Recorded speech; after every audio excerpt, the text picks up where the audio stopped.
மாணவர்களே, சர்வதேச வர்த்தகம் அதில் பாதுகாப்பு வாதம் என்ற பாடத்தொகுதியில் நாங்கள் இன்று ஒரு பயிற்சி வினா பார்க்க போகிறோம். உங்களுடைய பயிற்சி கைநூலிலே இருக்கின்ற ஒரு வினாவை நாங்கள் இன்று செய்து பார்க்க போகிறோம். பாதுகாப்பு வீதம் பற்றிய கணிப்பீடுகளுடன் தொடர்புடைய ஒரு சின்ன கணக்கு.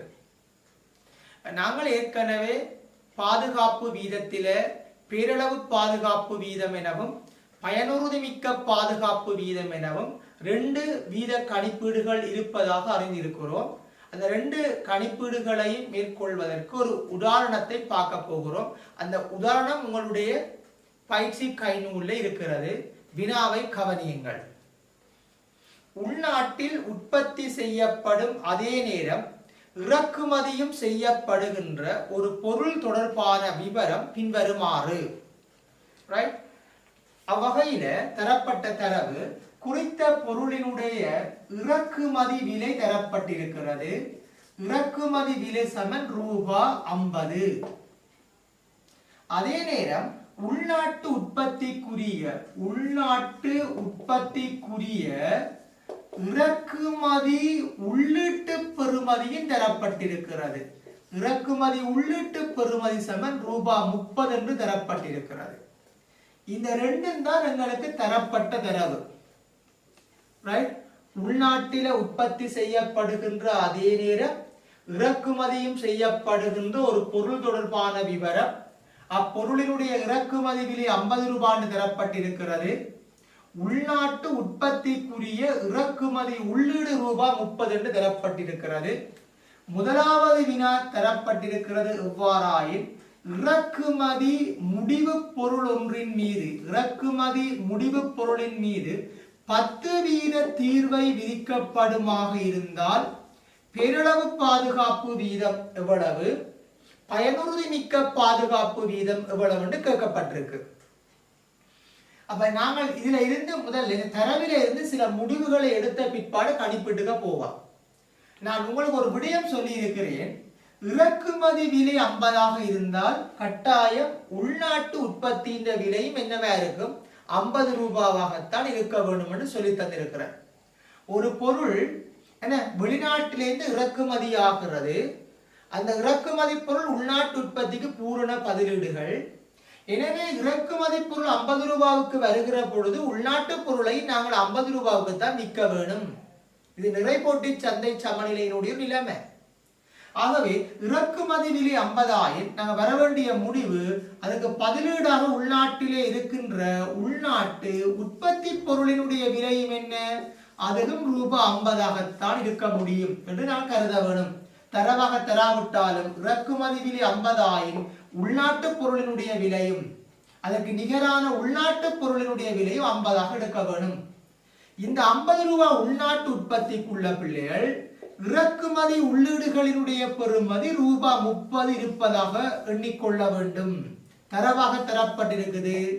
உள்நாட்டு உற்பத்திக்குள்ள இறக்குமதி உள்ளீடு 30 இருந்தால் உள்நாட்டு கூட்டிய பெறுமதி எவ்வளவு இருக்க வேண்டும், 20. அதை நீங்கள் புரிந்து கொள்ள வேண்டும். தரப்பட்டது இறக்குமதி உள்ளீட்டு பெறுமதி மட்டும்தான் தந்திருக்குது. அப்ப இறக்குமதி விலை 50 உள்நாட்டு உற்பத்தியின் விலையும் 50 இருக்கும். அதுக்குள்ள இறக்குமதி உள்ளீடு 30 இருந்தால் உள்நாட்டு கூட்டிய பெறுமதி எவ்வளவு இருக்க வேணும், 20 இருக்க வேணும். ரைட்? இது நீங்கள் தரப்பட்ட தரவை வச்சுக்கொண்டு நீங்க எடுத்த சில முடிவுகள்.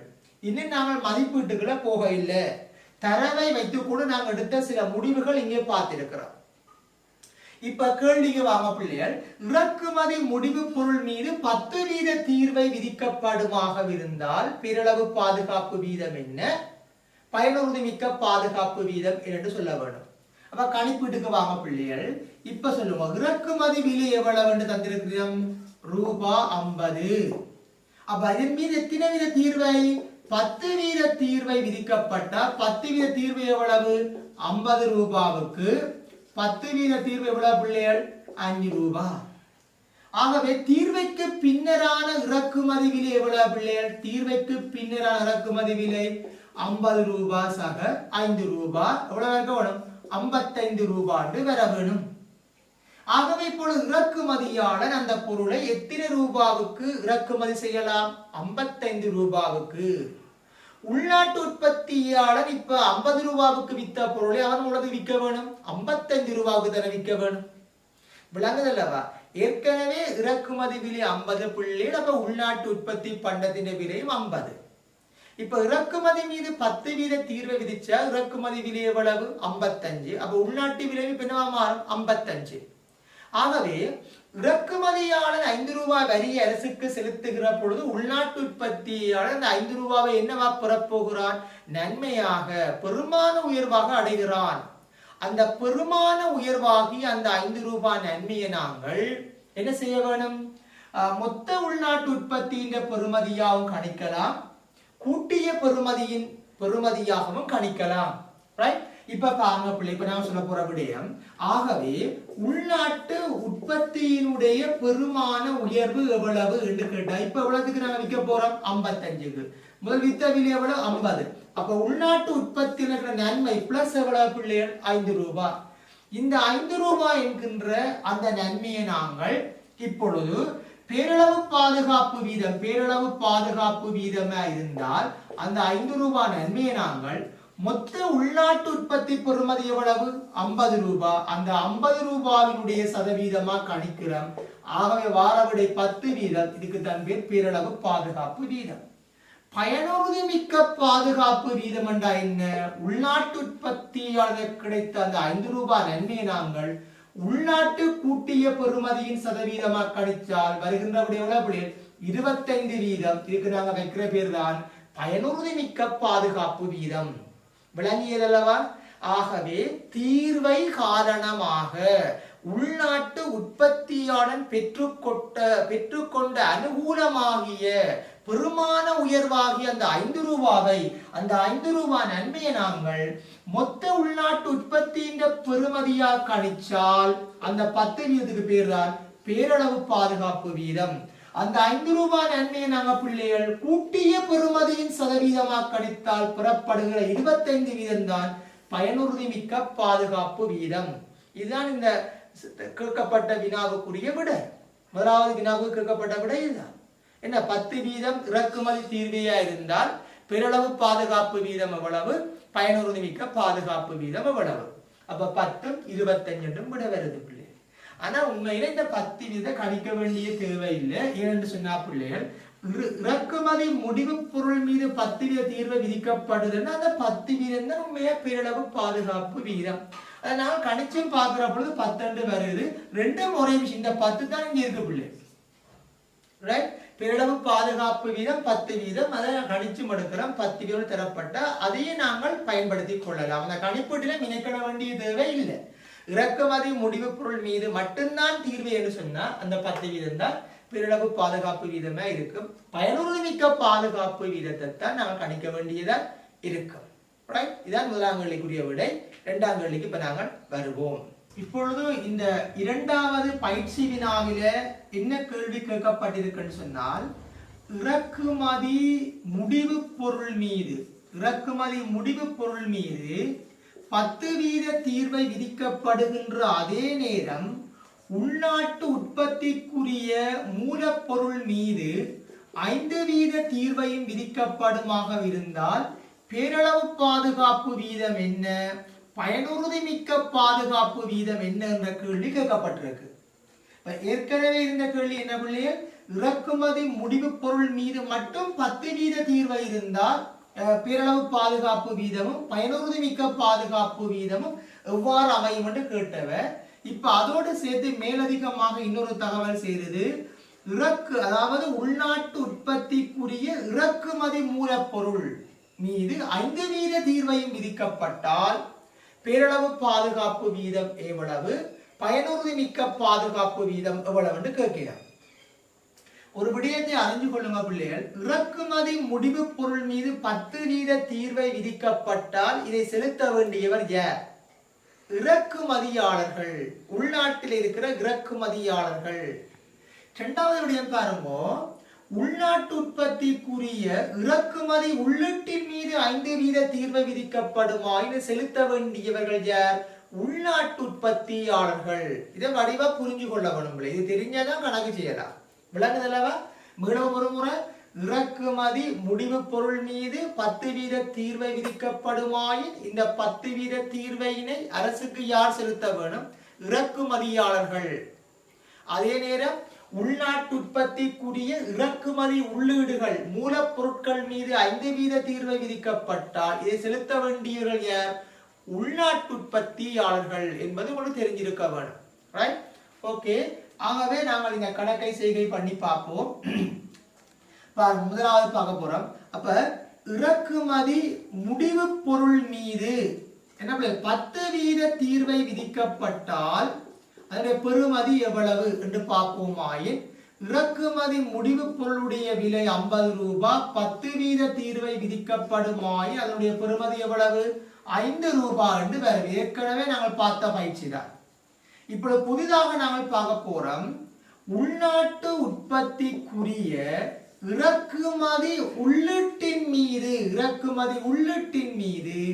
5% தீர்வை விதிக்கப்பட்டால் அதன் பெறுமதி எவ்வளவு என்று கேட்கிறோம். எங்களுக்கு தெரியும் பிள்ளைகள், இறக்குமதி உள்ளீடுகளினுடைய பெறுமதி இந்த கணக்கில் எவ்வளவு சொன்னாங்க? 30 ரூபாய். ஏன் கணக்கு தரப்பதற்கு பிறகு இறக்குமதி உள்ளீடுகளுடைய பெறுமதி 30 ரூபாய். 30 ரூபாவுக்கு இப்ப எவ்வளவு வரியா? 5% வரி. அவ்வாறாய் 30க்கு 5% எவ்வளவு பிள்ளைகள்? ரூபாய் 1.5. 1 ரூபாய் 50% தான் தீர்வை. எனவே இப்ப தெளிவா விளங்கிக் கொள்ளுங்க பிள்ளைகள், இந்த 5 ரூபாய் வரி யார் செலுத்த வேணும்? இறக்குமதியாளர். இந்த 1 ரூபாய் 50% வரி யார் செலுத்த வேணும்? உள்நாட்டு உற்பத்தியாளர்கள். எனவே உள்நாட்டு உற்பத்தியாளருக்கு இந்த தீர்வை மூலம் கிடைத்த தேறிய நன்மை என்ன? பெருமான உயர்வு என்னென்று கேட்டால் 5 ரூபாய் நன்மையை பெறுகிறார்கள். உள்ளீடுகளுக்காக 1 ரூபாய் 50% வரி செலுத்துகிறார்கள்.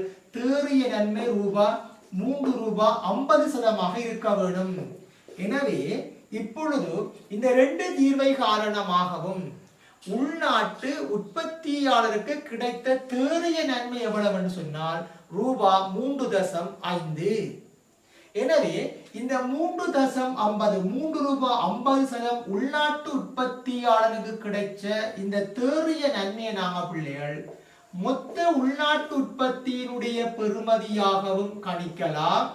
அதே உள்நாட்டு கூட்டிய பெறுமதியின் சதவீதமாகவும் நாங்கள் கணிக்கலாம்.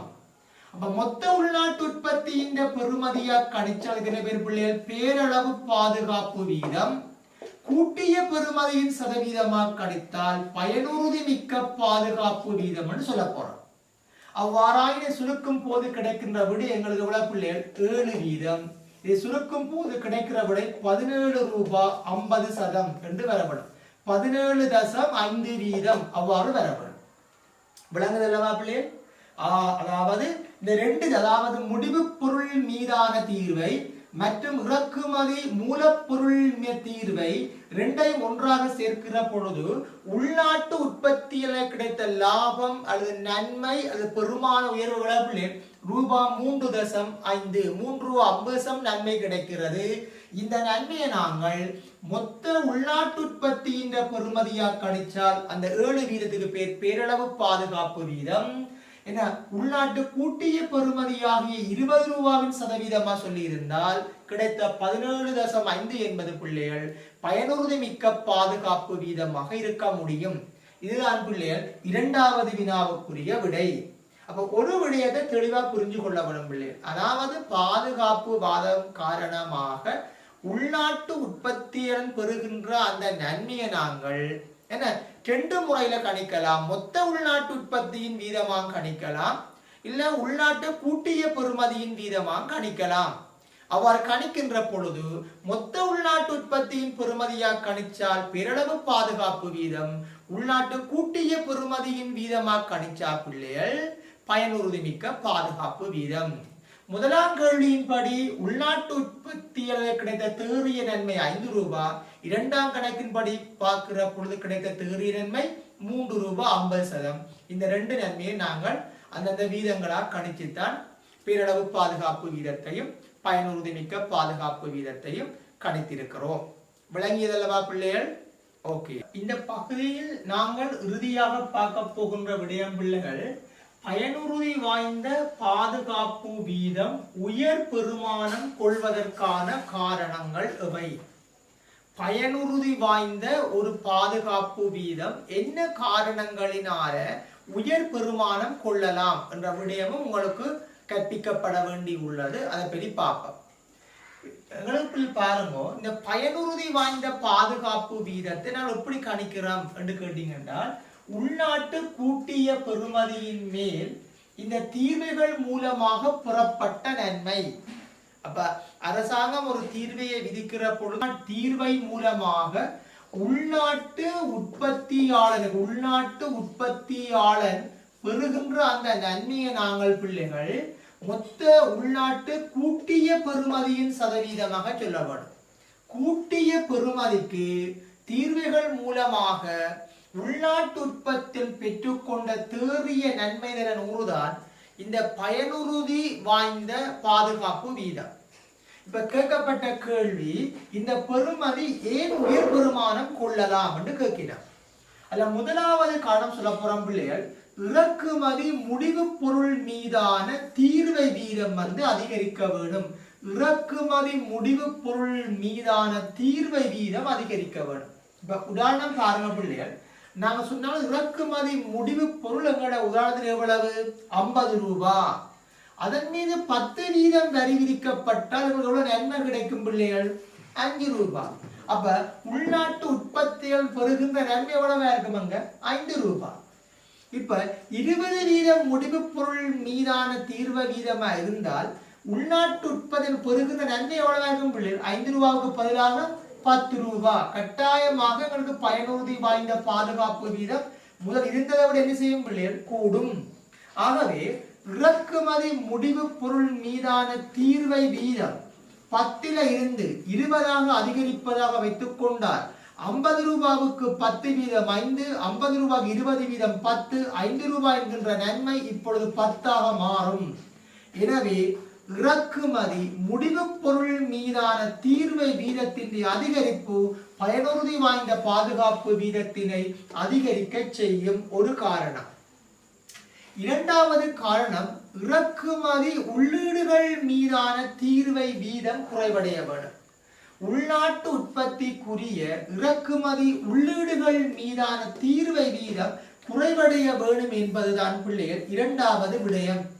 உதாரணமாக இந்த கணக்கில இறக்குமதி உள்ளீடுகளுடைய பெறுமதி எவ்வளவு தரப்பட்டிருக்கு? 30 ரூபாய்.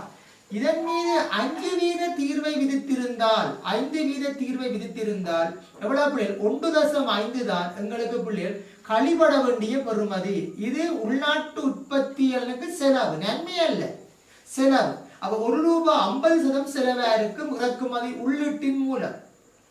இப்ப நாங்கள் அந்த இறக்குமதி உள்ளீட்டின் தீர்வு வீதம் 2% இருந்தால் அவனுக்கு செலவு பிள்ளைகள் 60%.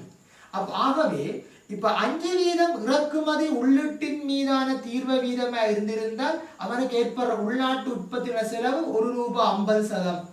ஆனால் 2% தான் எங்களுக்கு இறக்குமதி உள்ளீட்டின் மீது தீர்வு என்று அவனுக்கு ஏற்படுற செலவு 60%. அப்ப 1 ரூபாய் 50% என்கின்ற செலவு இப்பொழுது 60% மாறும். ஆகவே அவனுக்கு ஏற்படுற செலவு குறைகிறபடியினால இந்த பெறுமதி என்ன செய்யும்? கூடும். அப்ப இறக்குமதி மூலப்பொருள் மீதான தீர்வை வீதம் எங்களுக்கு குறைவடைய வேணும். அப்ப நாங்கள் 5 ரூபாயில பிள்ளைகள் 1 ரூபாய் 50% கழிக்கிற பதிலாக 2% தீர்வு என்றால் 60% தான் கழிக்க வேணும். அப்ப 5 ரூபாயில 1 ரூபாய் 50% போனா 3 ரூபாய் 50% தேறிய நன்மையா இருக்கும். இல்ல 2% தீர்வு என்றால் 60% என்று சொன்னா பிள்ளைகள் 4 ரூபாய் 40% தான் உள்நாட்டு உற்பத்தி என்ற நன்மையா இருக்க முடியும். எனவே பயனுறுதி வாய்ந்த பாதுகாப்பு வீதம் என்ன செய்யும்? எங்களுக்கு அதிகரிக்க பார்க்கும்.